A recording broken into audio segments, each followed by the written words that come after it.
necessari ja començar a tenir aquesta visió de comunitari i realment podem donar les gràcies a totes les persones, tots els professionals que feien feina comunitari, que moltes vegades ens trobàvem formacions cap a lo individual o cap a lo grupal. I tenim un espai on molt de professionals estem aquí xerrant amb un tema molt concret, que és les relacions comunitàries, les intervencions més a medi obert, i trobar gent del sector sanitari, trobar gent treballadora social, institucions públiques o privades. I totes coincidim que realment ja és hora de posar-nos manos a l'obra. M'ha agradat, realment, és una passada, òbviament. En relació a cuidar, ha estat fabulós aquesta reflexió. És una passada, tots els professionals tenim una cura molt específica a tot el que es refereix als vincles. Hem pogut veure aquesta proximitat, aquesta necessitat d'escolta activa, de persona a persona. Ja ha deixat de ser aquesta assistenta de «Ei, què necessites? Tenim aquest programa», sinó que ja ha estat un moment on nosaltres ja ens hem donat compte de «Ei, som aquí, anem a veure aquest problema i com ho podem treure».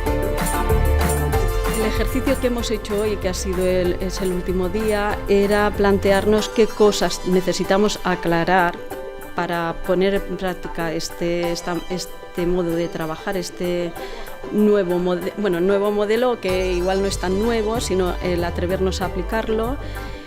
Y ahora estamos en el punto de que cada uno decida qué es lo que queremos probar.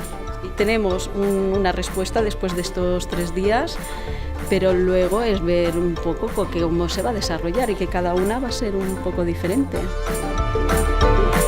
Jo crec que hi ha hagut una bona feina des de l'escola, en el sentit de que es mira d'una manera que es va plantejar un repte i llavors es va escoltar el que suposava aquest repte per als professionals i pels serveis.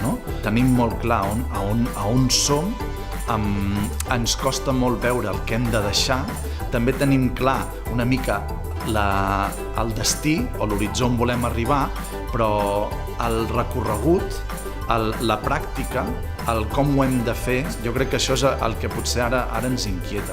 La por al canvi o el que pot venir si aquests marcs es mouen una mica, doncs també frena moltes iniciatives i frena la innovació i la capacitat de reinventar processos relacionals i de treballar d'una altra manera o no només d'una altra manera, sinó d'incorporar, de sumar-hi.